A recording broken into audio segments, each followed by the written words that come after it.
नमस्कार, अस्सलाम वालेकुम, सत श्री अकाल, जय झूलेलाल। मैं हूं जी प्रेम मटलानी और आप देख रहे हैं हालात हाजरा का प्रोग्राम।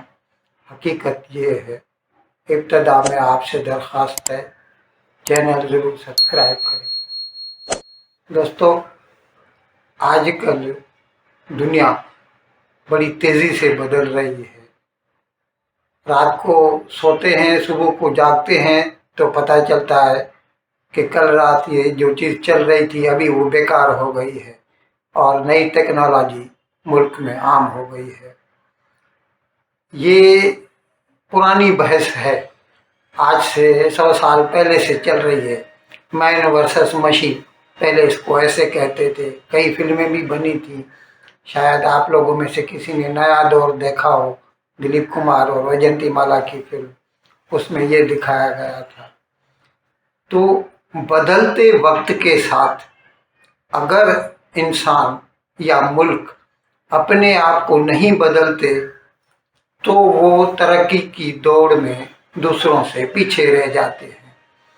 और इस बात का रोना रोते रहना कि हम तो यही करते हैं, हम और क्या कर सकते हैं, ये फजूल की बातें हैं। हमको हर वक्त जो भी बदलाव आते रहते हैं दुनिया में, टेक्नोलॉजीज़ में, उनके लिए हमेशा तैयार रहना है। मैं आपको याद दिलाना चाहता हूँ, 1985 की बात है। राजीव गांधी वज़ीर आज़म था भारत में। उस वक़्त उसको अंदाज़ा था कि आगे चलकर हर चीज़ कंप्यूटराइज्ड हो जाएगी। इसीलिए उसने कंप्यूटर को मकबूल कराने के लिए प्रोग्राम्स चालू किए। बावजूद इसके कि उस वक़्त की जो अपोजिशन थी, ये जॉर्ज फर्नांडिस था और ये लोग थे, यही बीजेपी आजकल जो अपने आप को फ़ख्र से कहते हैं हम टेक्नोलॉजी के साथ चलते हैं, उस वक़्त इसकी मुखालफत कर रहे थे। लेकिन आज हम क्या देख रहे हैं, अगर हम उस वक़्त अपने आप को तैयार नहीं करते तो आज, जैसे मैंने कुछ दिन केबल प्रोग्राम किया था कि किस तरह हमारी सर्विसेज एक्सपोर्ट्स हैं वो हमारे मर्चेंडाइज एक्सपोर्ट को पीछे छोड़ रही है। और ये सब कुछ सिर्फ इस वजह से मुमकिन हो सका है क्योंकि हमने अपने आप को वक्त के साथ साथ बदलने में मुनासिब समझा, दुरुस्त समझा। अब आजकल जो एक नई टेक्नोलॉजी मुतारफ हो रही है, हो गई है, तकरीबन 2 साल से है, आर्टिफिशियल इंटेलिजेंस, चैट जीपीटी। आपने तो सुना होगा, वो तो उसका एक मतलब एक आर्म है, समझ लीजिए, एक कंपनी का।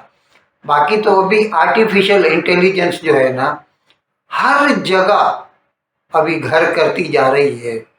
और कहने को तो लोग बहुत सारे रोते रहेंगे कि जहाँ पर 100 इंजीनियर काम करते थे, अभी आर्टिफिशियल इंटेलिजेंस के मुतारिफ कराने के बाद वहाँ पर 10 इंजीनियर्स भी वही काम कर सकेंगे कम वक्त में।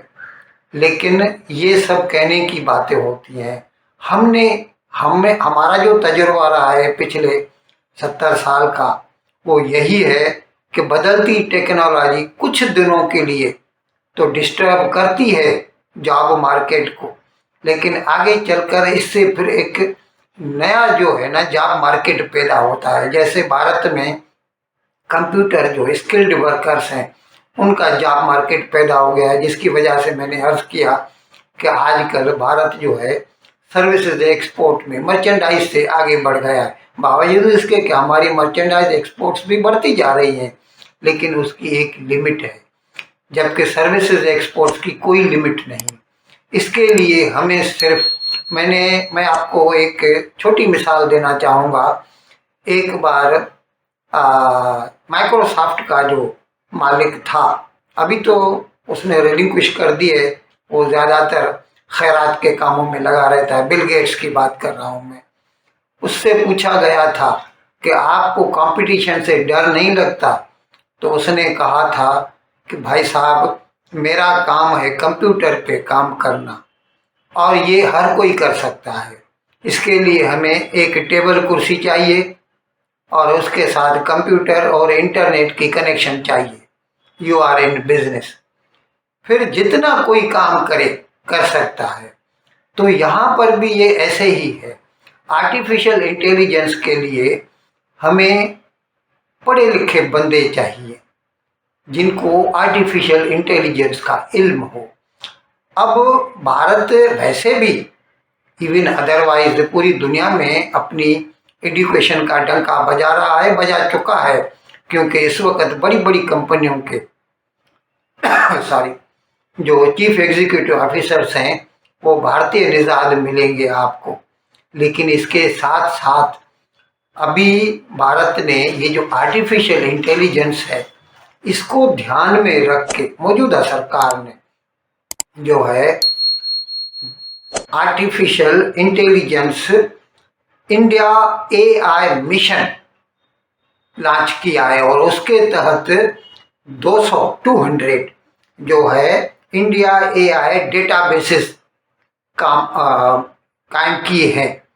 और वहाँ पर जो है जो भी ग्रेजुएट्स है, ज़रूरी नहीं है इंजीनियर्स तो काम करेंगे ही करेंगे, जो BE होगा BTech होगा वो तो करेंगे, लेकिन जो बाकी भी हैं BA हो BSc हो BCom हो MBA हो, वो भी इनमें से फेलोशिप लेके और आर्टिफिशियल इंटेलिजेंस के मैदान में काम कर सकते हैं। और मैं सिर्फ नहीं कहता, दुनिया मानती है। अभी QS world future skill index, वो लोग खुद मानते हैं कि इस वक्त आर्टिफिशियल इंटेलिजेंस के मैदान में भारत सबसे आगे है, ahead of all others. Bharat दुनिया का 16% मैं आपको बता दूं जो है, हमारी आबादी 12% है दुनिया की, लेकिन ये जो है AI talent, artificial intelligence talent के मामले में जो है, या AI स्किल पेनिट्रेशन यानी आर्टिफिशियल इंटेलिजेंस की जो महारत है उसका जो इस्तेमाल है, उसमें भारत इस वक्त दुनिया में नंबर 1 है, सबसे आगे है। यानी न सिर्फ ये के साथ साथ चल रहा है बल्कि आगे चल रहा है। और मौजूदा हुकूमत इस बात का अंदाज़ा ध्यान में रख के, जैसे मैंने अर्ज किया कि उन्होंने ये मिशन लॉन्च किया है जो है, और उसके तहत 200 डेटाबेसेस कायम किए हैं, जहां पर भारत के जो दूसरे ग्रेजुएट्स हैं उनको भी इसके लिए तैयार किया जा रहा है, उनको फेलोशिप दी जा रही है। एक मिनिस्टर है इसके, जयंत चौधरी, उन्होंने कहा है कि हमें आर्टिफिशियल इंटेलिजेंस का फ़ायदा उठाने के लिए जो है जनरेशनल अपॉर्चुनिटी है ये हमारे लिए, यानी ये एक न्यू जनरेशन के लिए अपॉर्चुनिटी है। और इसको अगर हमने हाथ में नहीं लिया, जो कर रहे हैं अपनी सही पूरी कोशिश कर रहे हैं, लेकिन वो चाहते हैं कि भारत के जो नौजवान हैं वो भी इस बात का अंदाज़ा लगाएं और इसका पूरा फ़ायदा उठाएं और इंडिया AI मिशन में मतलब उसके साथ शामिल हो जाएं। और ये जो इंडिया AI मिशन है जो लॉन्च किया है भारत सरकार ने, इसका फ़ायदा उठाने के लिए पूरी तरह काम में जुट जाएं। इन अल्फाज के साथ आज का प्रोग्राम ख़त्म करने की आपसे इजाज़त चाहता हूँ, लेकिन विदाई लेने से पहले एक मरतबा फिर आपसे मेरी दरख्वास्त है कि जिस किसी साहब या साहबा ने अब तक हमारे इस चैनल को सब्सक्राइब नहीं किया, अज़राए करम इसको जल्द से जल्द सब्सक्राइब करें, प्रोग्राम को लाइक करें, शेयर करें और घंटी का बटन दबाना न भूलें। बहुत बहुत शुक्रिया। खुदा हाफिज़।